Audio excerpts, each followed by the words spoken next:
Асоцијацијата на земјоделци на Македонија ја оправдува одлуката на владата за замрзнување на цената на лебот на 33 денари. Вела дека дури оваа цена била висока, сметаа дека пекарите ја злоупотребувале целата ситуација и дека и со оваа цена на лебот тие биле рентабилни и не биле во загуба.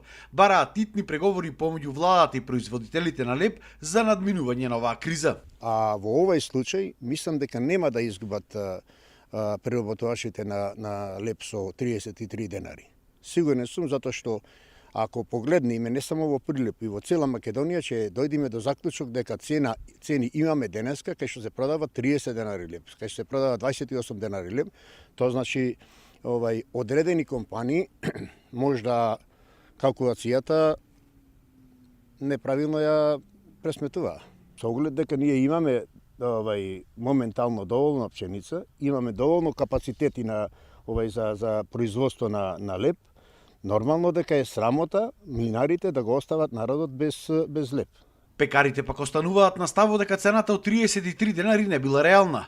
Дел од пекарниците велат дека кај нив цената на струјата не играла воопшто никаква улога, а дел од нив пак немале поднесено ниту барањи за субвенции за електрична енергија.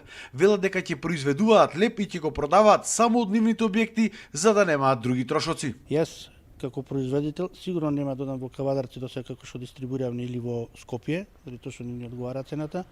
А во градов, ако денеска се договорим, јас утре би почнал со работа. Вас значи ви одговара да продавате во Прилеп по 30 денари? Ми одговара, ма че работам само во Чолтри ќе продавам. Значи нема да носите по маркети, директно од фурм? Нема да носиме по маркети, ама че работам само од Чолтри за муштериите тој што ќе дојде.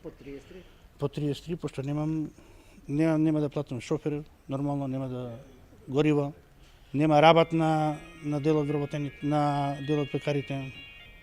Има некои пресметки од владата дека 26 денари е цената на лебот по коштање, но тука немаме амортизација, немаме кредити, немаме поврат на лебот, што реално оваа цена ние како пекари не можеме да издржиме. Значи ние моментално денеска продаваме во сите 4 локали по 33 денари, како што кажа и колегата, ради трошоците, бензин, амортизација, нема да испорачуваме по продавниците.